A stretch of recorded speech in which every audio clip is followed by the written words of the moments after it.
નમસ્કાર મિત્રો, education with Jignesh ચેનલમાં તમારું સ્વાગત છે ને હું છું જિગ્નેશ.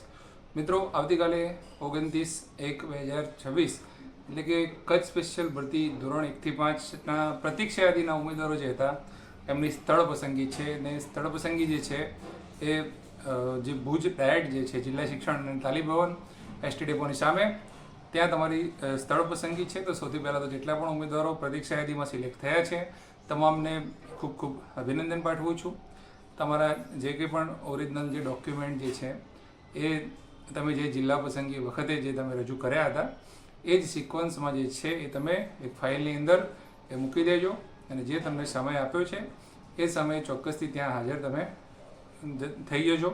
અને જે પણ શાળાઓ જે છે એનું લિસ્ટ જે છે એ લગભગ આજે જે છે એ તમને મળી જવાનું છે સાંજ સુધીમાં. અને ત્યાં તમારી જે શાળા પસંદગીમાં કઈ કઈ શાળાઓ આવશે એવું ઘણા ઉમેદવારો કહેતા હતા. તો જે ગઈ વખતે જે જિલ્લા પસંદગી જે થઈ હતી એટલે કે કચ્છની સ્પેશિયલ ભરતીની 1 થી 5ની જે શાળા પસંદગીઓ થઈ હતી અને એ સમયે જે લોકો ગેરહાજર રહ્યા હતા એ શાળાઓ તો આવવાની જ છે. એની સાથે સાથે એના પછી જે રાજીનામા પડ્યા હતા અને ખાસ કરીને સામાન્ય ભરતીનું જ્યારે વેઇટિંગ આવ્યું ત્યારે જે 38-40 જેવા રાજીનામા પડ્યા હતા એ પણ સીટો જે છે એની અંદર ઉમેરી છે. એટલે એવું નથી કે બધી જ શાળાઓ જે છે એ આંતરિયાળ વિસ્તારની જ આવશે. કચ્છની ઘણી બધી સારા વિસ્તારની પણ શાળાઓ આવશે અને જે પણ શાળા તમને મળે એ જગ્યાએ તમે જઈ અને તમારી ફરજ જે છે નિષ્ઠાથી નિભાવો એ મહત્ત્વનું છે. અને નોકરી મળે એ પણ ખૂબ મહત્ત્વનું છે. તો વાત કરી લીધી શાળા લિસ્ટની. હવે વાત કરું કે તમને ડોક્યુમેન્ટની અંદર જે ખાસ કરીને આમાં કેટેગરીના જ ઉમેદવારો છે. EWSના જે ઉમેદવાર છે એમને કોઈ કાસ્ટ વેરિફિકેશન આવતું નથી એટલે એમને કોઈ જરૂર હોતી નથી. પણ આપણે OBC અને SCના ઉમેદવારો જે છે એ તમારું કાસ્ટ વેરિફિકેશન જે છે થયા પછી તમને જે છે એ ઓર્ડર જે આપવાના છે ત્યાં સુધી જે ઓર્ડર જે છે એ ત્યાં પેન્ડિંગ રાખશે. તો તમારા કાસ્ટ સર્ટિફિકેટને લગતા જે પણ ડોક્યુમેન્ટ જે હોય એ તમે અવેલેબલ રાખજો.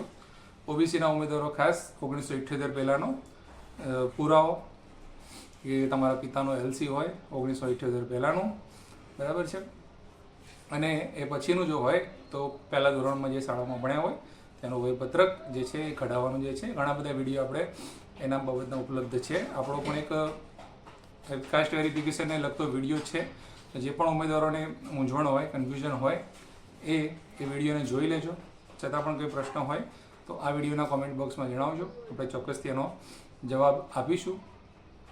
તો જેટલા પણ ઉમેદવારો આવતીકાલે સ્થળ પસંદગી શાળા પસંદગી નિમણૂક હુકમ મેળવવા જઈ રહ્યા છે તમામને ખૂબ ખૂબ શુભકામનાઓ છે.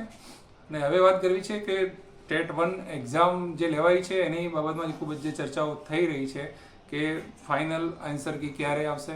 જે પ્રોવિઝનલ આન્સર કી જે છે એ બાદ ફાઇનલ આન્સર કી પણ આપવામાં આવી અને ફાઇનલ આન્સર કી જે છે એની અંદર ઉમેદવારોએ અસંતોષ વ્યક્ત કર્યો છે અને ઘણા બધા ઉમેદવારો ત્યાં રજૂઆત કરવા માટે ગયા.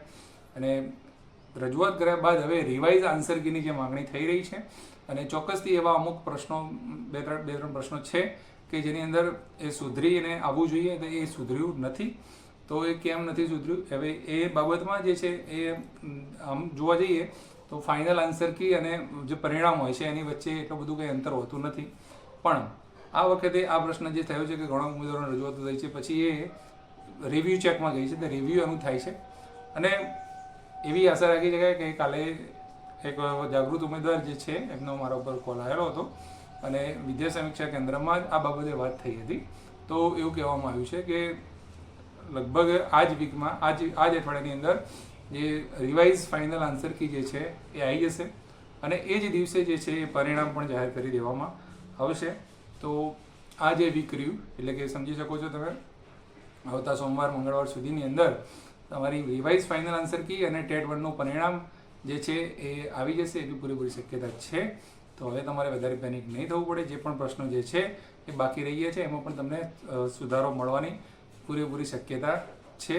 તો એના પછી જે છે એ આગામી નવી ભરતી અંગેની પ્રોસેસ જે થશે એટલે પહેલાં પરીક્ષાનું પરિણામ જે છે એ પૂરું થઈ જાય અને ત્યારબાદ જ આગળની પ્રોસેસ જે છે એ સરકાર કરશે. તો વિડીયો સારો લાગ્યો તો લાઇક જરૂરથી કરજો, શેર કરવાનું ભૂલતા નહીં. કોઈ પણ પ્રશ્ન હોય તો કોમેન્ટ બોક્સમાં જરૂરથી જણાવી શકો છો. જય હિન્દ, જય ભારત, થેન્ક યુ.